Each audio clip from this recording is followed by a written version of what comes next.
मैं हूं सैयद सुहेल और आप देख रहे हैं आपका नंबर 1 शो ये भारत की बात है। होगी देश की हर बात, दिखाएंगे आपको देश और दुनिया की तमाम बड़ी खबरें। उम्मीद करते हैं आप सभी पूरी तरह से फिट होंगे, सेहतमंद होंगे और स्वस्थ होंगे। अब आइए शुरुआत करने जा रहा हूं आज की सबसे बड़ी खबर के साथ, और बड़ी खबर यह है कि इजराइल और हमास के बीच भीषण जंग हो रही है और दूसरी तरफ पाकिस्तान परमाणु धमकी दे रहा है इजराइल को, और भारत के लिए भी धमकी है। सवाल बड़ा इसलिए है क्योंकि एक तरफ अरब देश हो गए जो सब इजराइल के खिलाफ है, सारे मुस्लिम देश इजराइल के खिलाफ खड़े हुए हैं। पाकिस्तान अब कह रहा है कि वक्त है परमाणु का। पाकिस्तान कह रहा है कि परमाणु बम सारे इस्लामिक और मुस्लिम देशों के लिए ही हमने बनाया है। आपको बता दूं और जानकर ताज्जुब होगा कि किसी भी अरब देश के पास, किसी भी मुस्लिम देश के पास परमाणु बम नहीं है सिवाय पाकिस्तान के। अगली तस्वीर दिखाई। एक तरफ ये जो लड़ाई हो रही है, ये लड़ाई नेतन्याहू यानी इजराइल बनाम हमास है। हमास एक आतंकी संगठन है, उसके खिलाफ ये लड़ाई है। उसके खिलाफ इस लड़ाई में मुस्लिम देश इजराइल के ऊपर टूट पड़े। अगली तस्वीर दिखाई। अब इस लड़ाई में एक नई एंट्री हो गई है पाकिस्तान की। पाकिस्तान कह रहा है कि अब तो परमाणु का इस्तेमाल होना चाहिए, मोदी के दोस्त के खिलाफ परमाणु का इस्तेमाल होना चाहिए, और भारत पर भी टारगेट कर रहा है। अगली तस्वीर दिखाऊं, ये कह कौन रहा है? ये है नवाज शरीफ, ये है नवाज शरीफ की बेटी मरियम, और ये जो तस्वीर मैं आपको दिखा रहा हूं, ये तस्वीर ये नवाज शरीफ के दामाद हैं। ये तस्वीर जो आप देख रहे हैं ये नवाज शरीफ के दामाद हैं, इनका नाम है कैप्टन सफदर। तो ये धमकी दे रहे हैं, परमाणु जंग की धमकी दे रहे हैं। जरा रिपोर्ट देखिए और सुनिए क्या कुछ कह रहे हैं कैप्टन सफदर।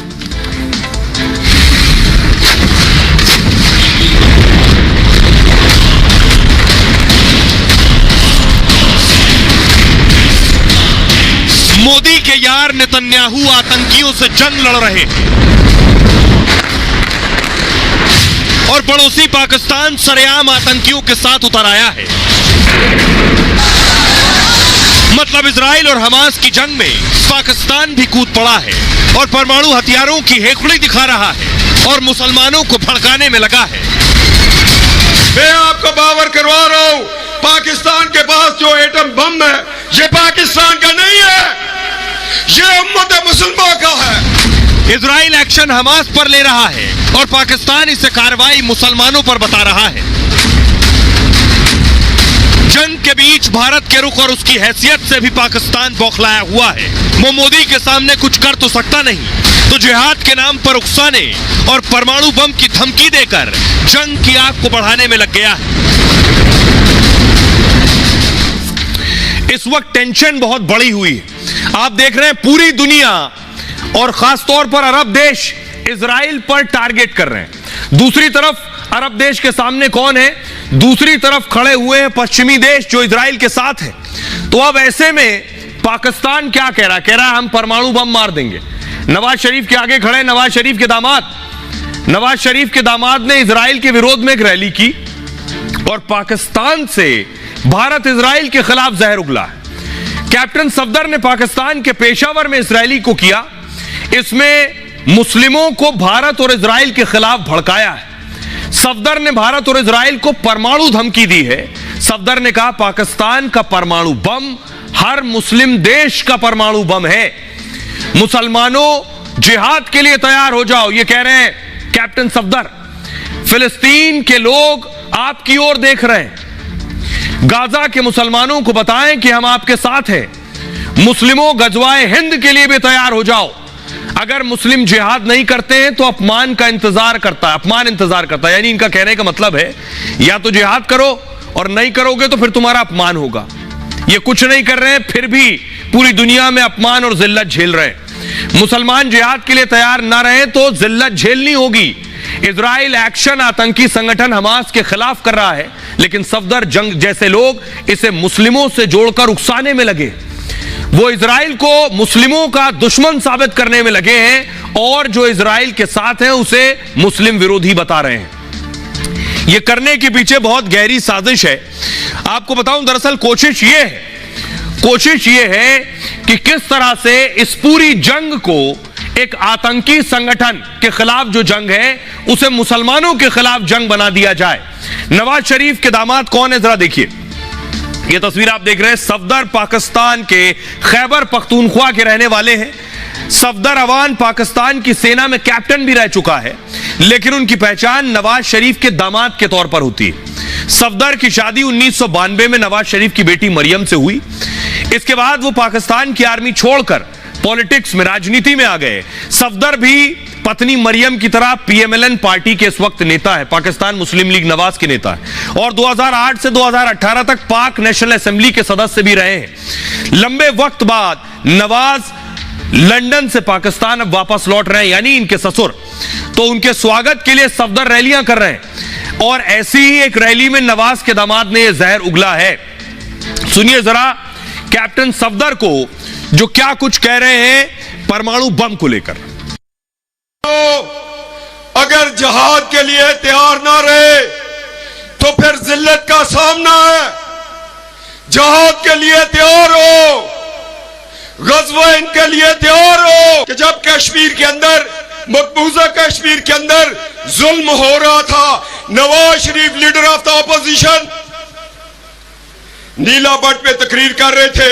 उन्होंने कहा मैं इंडिया को बावर करवाता हूं कि हम एटमी पाकिस्तान है, हमारे पास इतना सा एटम बम है। मैं आपको बावर करवा रहा हूं, पाकिस्तान के पास जो एटम बम है ये पाकिस्तान का नहीं है, ये उम्मत मुसलमान का है। आइए अब आपको बताऊं, जिस गजवाए हिंद का जिक्र कर रहा है नवाज का दामाद, इसका भारत से क्या ताल्लुक है? यानी परमाणु धमकी जो दे रहा है वो गजवाए हिंद बनाने के लिए दे रहा है। इस्लाम के शासन को मिशन गजवाए हिंद कहते हैं।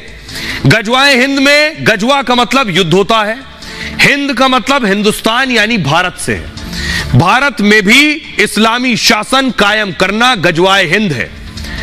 कट्टरपंथी दुनिया को दो तरह के देशों में बांटते हैं, पूरी दुनिया को। एक वैसे देश जहां इस्लामिक अनुयायियों का शासन है, दूसरा वो देश जहां इस्लाम मानने वाले रहते जरूर हैं लेकिन उनका प्रत्यक्ष रूप से शासन नहीं। कट्टरपंथी मानते हैं भारत में शासन के लिए पर्याप्त मुसलमान है, इसलिए भारत में मुसलमानों का शासन होना चाहिए। कट्टरपंथी कहते हैं भारत मुस्लिमों की धरती है, इसलिए यहां हिंदू या दूसरे धर्म के लिए कोई जगह नहीं। इसी के लिए आतंकवादी जिहाद की वकालत करते हैं। आतंकी अड्डों पर आतंकियों को बरगलाया जाता है, कहा जाता है एक दिन भारत में गजवाए हिंद होगा। इसके लिए मरने वालों को जन्नत का सपना दिखाया जाता है, और यही जन्नत नसीब करने पाकिस्तान से आतंकी आते हैं। आतंकियों से अक्सर इस तरह के गजवाए हिंद के दस्तावेज भी मिलते हैं। अब हमारे साथ जुड़ रहे हैं कर्नल शैलेंद्र, और कर्नल शैलेंद्र जुड़ रहे हैं। सोचिए जरा, जिस पाकिस्तान के पास ना आटा है, ना बिजली है, ना खाने को कुछ है, वो गजवा की बात करता है, वो परमाणु की बात करता है। कर्नल शैलेंद्र, सवाल यह है कि हमें इसे कैसे लेना चाहिए, ये जो धमकी दे रहा है पाकिस्तान और नवाज शरीफ के दामाद, या सीरियसली लेना चाहिए या इसे गंभीरता से लेने की जरूरत नहीं है? मुझे नहीं लगता कि नवाज शरीफ का इसमें कोई रोल होना चाहिए, जिसका कि अपने ही देश में ना कोई सुनवाई है, ना कोई इज्जत है। वहां के आप एक भगौड़े हैं। आपके दामाद अगर इस तरह की कोई और स्टेटमेंट देते हैं तो वो भी अपना एक टेररिस्ट चेहरा दिखा रहे हैं, क्योंकि इस समय अगर बात हो रही है तो वो इजराइल के ऊपर टेररिज्म की जो मार है उसकी बात हो रही है। इजराइल किस तरह से उस टेररिज्म को लड़ रहा है गाजा पट्टी में हमास के खिलाफ। तो अगर नवाज शरीफ साहब के सन इन लॉ ने इस तरह की बात करी है, दामाद साहब ने, तो ये एक कैरेक्टर दिखाता है आपका कि आप कितना टेररिज्म के साथ हैं, आपके अंदर मानवता के खिलाफ कितनी हेट्रेड है, कितनी बर्बरता जो इस टेररिज्म ने करी है, आप उसके साथ खड़ा हो रहे हैं। आप अपनी कंट्री, अपने कौम, अपने देश का नाम खराब कर रहे हैं। मुझे लगता है कि कम से कम नवाज शरीफ पॉलिटिकली एक स्टेटमेंट देकर इसको डिसोन तो जरूर कर सकते। शुक्रिया शैलेंद्र साहब। लेकिन आप सोचिए, पाकिस्तान ये गीदड़ भपकी दे रहा है, एक तरफ इजराइल को और दूसरी तरफ पूरी दुनिया को धर्म युद्ध में झोंकना चाहता है।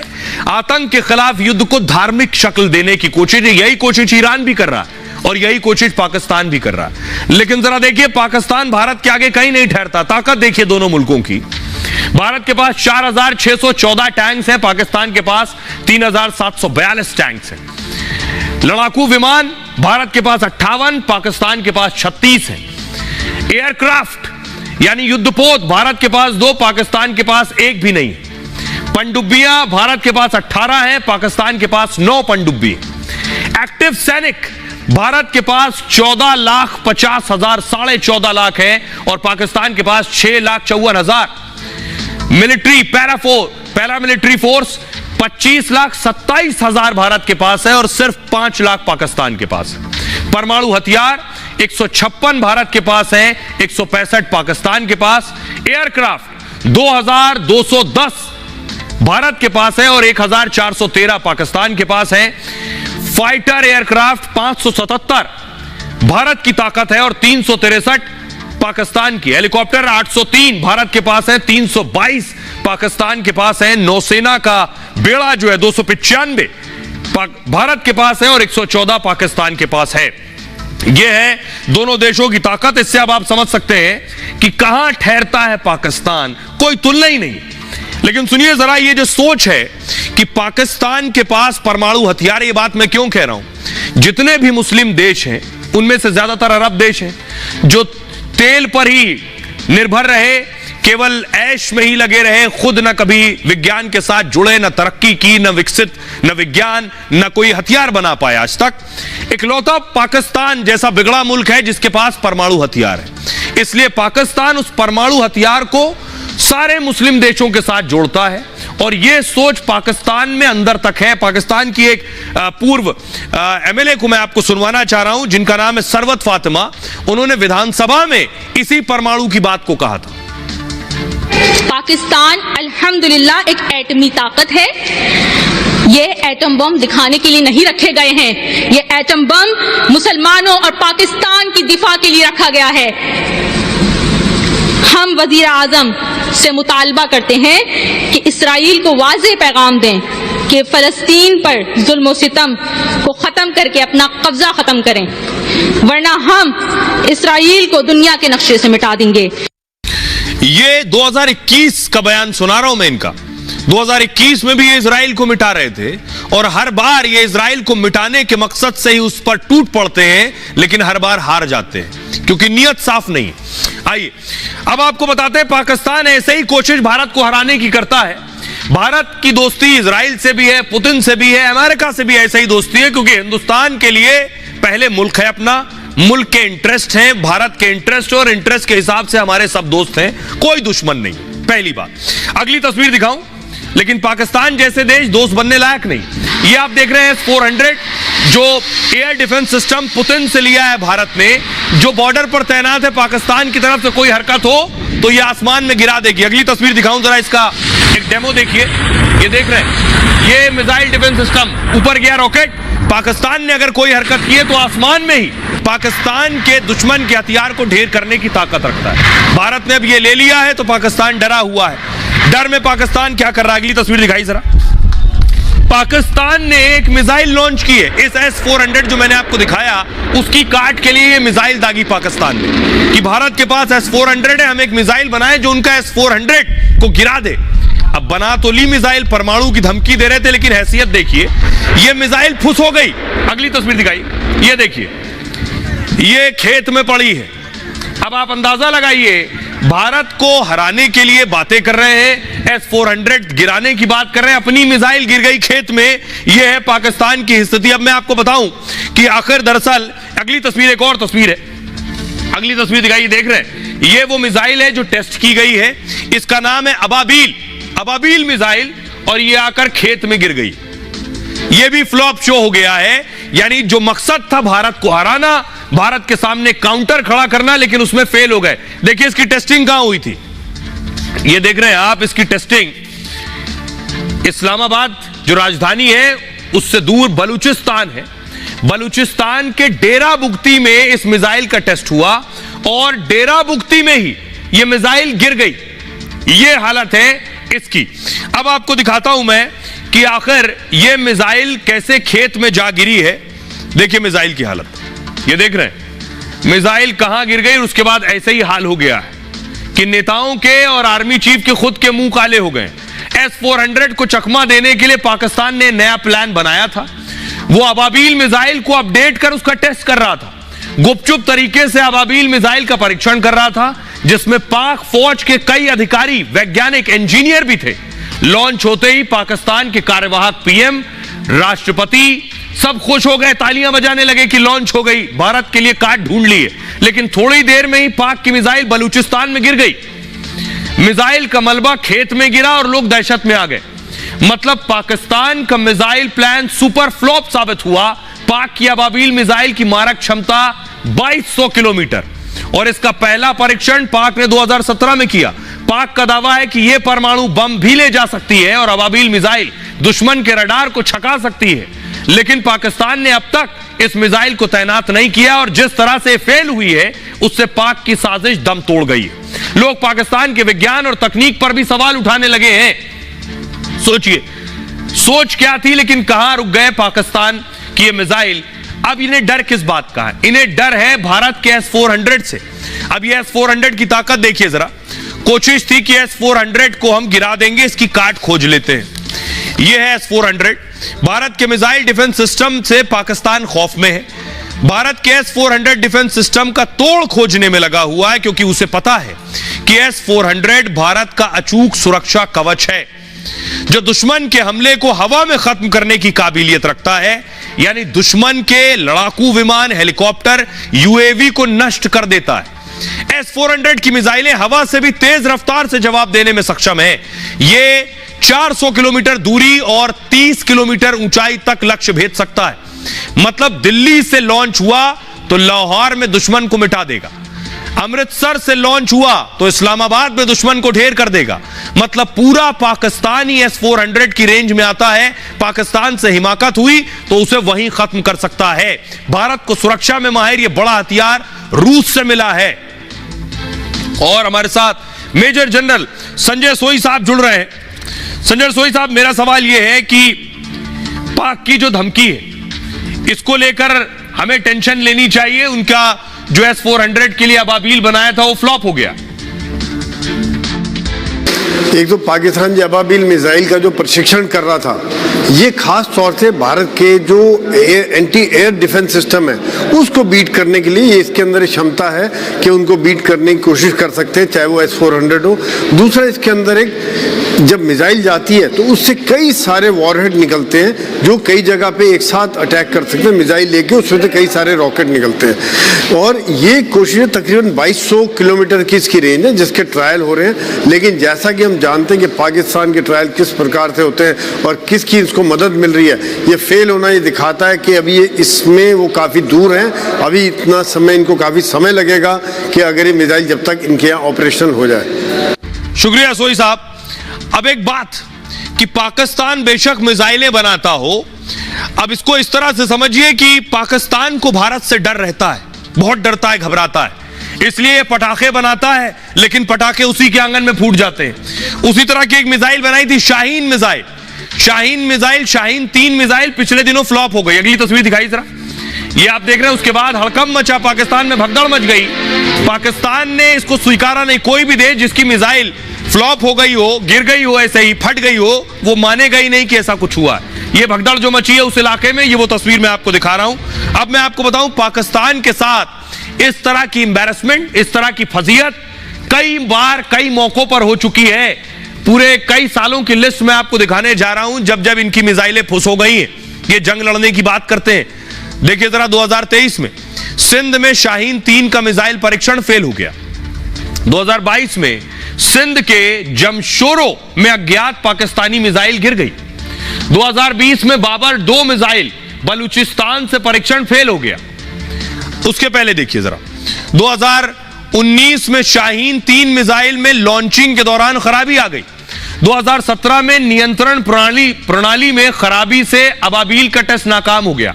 यानी ये जो अबाबील अभी गिरी है 2017 में भी ऐसे ही नाकाम हो चुकी थी। 2015 में पाकिस्तान की एक बड़ी मिसाइल परीक्षण विफल रही। उधर मोदी जी हंस रहे, इधर पूरा देश हंस रहा है पाकिस्तान की हालत देखकर। 2013 में हत्फ मिसाइल टेस्ट में उड़ी लेकिन फौरन जमीन पर गिर गई। 2010 में नियंत्रण प्रणाली में खराबी से अबाबील मिसाइल नाकाम हो गई। 2008 में बड़ी गड़बड़ी से शाहीन 2 मिसाइल का परीक्षण फेल हो गया। यह है पाकिस्तान के लिए सबसे ज्यादा शर्मनाक बात। पाकिस्तान खुद को दरअसल चाहता है कि वो दुनिया में मुसलमानों का नेता बन जाए, मुस्लिम देशों का नेता बन जाए, सिर्फ इसलिए क्योंकि उसके पास परमाणु बम है। लेकिन उसकी फटेहाली ऐसी है कि पाकिस्तान को कोई गंभीरता से लेता नहीं। सब मानते हैं कि आतंकी मुल्क है, और ये पाकिस्तान के लोग भी मानते हैं। उन्हें सुनिए जरा। अब किस तरह इंडिया का मुकाबला करना चाह रहे हैं? इंडिया पागल है यार, कोई जंग में आएगा और आके अपनी इकोनॉमी जो 560 बिलियन डॉलर के रिजर्व उनके पास पड़े हुए हैं और हमारे पास 5 बिलियन डॉलर के रिजर्व है, वो भी किसी के उधार में। ठीक है, अब किस तरह इंडिया चाहेगा कि वो अपनी चलती हुई इकोनॉमी को एक जंग में झोंक के खराब कर ले? हम तो ऑलरेडी जंगें लड़ रहे हैं, कभी अमेरिका की जंग। जो अमेरिका ने कहना है इंडिया ने वही करना है। हाँ ठीक है, अभी मुआशी तौर पे वो हमसे आगे हो सकता है, लेकिन जंग के लिए वो डायरेक्ट हमारे साथ अटैच नहीं हो सकता। इंडिया अब हम पे अटैक नहीं करेगा, ये बिट्टू। इंडिया अब अटैक करेगा वो तब करेगा जब हम बहुत वीक हो जाएंगे, तो वो हमसे लेंगे गिलगित बल्तिस्तान और कश्मीर। अब एक चीज को और एक बात को बहुत गंभीरता से समझिए कि क्यों कई मुस्लिम देश, ईरान और पाकिस्तान जैसे देश, हमास जैसे आतंकी के खिलाफ और आतंक के खिलाफ जो लड़ाई है इजराइल की, उसे मुसलमानों के खिलाफ लड़ाई में बदलने की कोशिश कर रहे हैं। यह बात किसने कही? ईरान के जो सबसे सुप्रीम धार्मिक नेता है अयातुल्लाह खमनेई, इनका कहना है ये मुसलमानों के खिलाफ जंग है, सारे मुसलमानों को टूट पड़ना चाहिए। सोचिए जरा, आतंकी संगठन के खिलाफ एक जंग है, क्यों दुनिया के सारे मुसलमान देशों को इस जंग में उतरने की बात कर रहे हैं खमनेई? अब आपको बताऊं कि खमनेई ने बाकायदा दुनिया को संबोधित किया है। देख रहे हैं, ये सारे मुस्लिम देश के लीडर्स। जंग के बीच ईरान ने मजहबी युद्ध वाली धमकी दी। ईरान के सुप्रीम कमांडर खमनेई ने मुसलमानों को और उनके देशों को भड़काने की कोशिश की। दुनिया के मुसलमानों से जंग में उतरने को कहा है। गाजा पर अगर इजराइल के हमले जारी रहे तो दुनिया भर के मुसलमान जंग में उतरेंगे।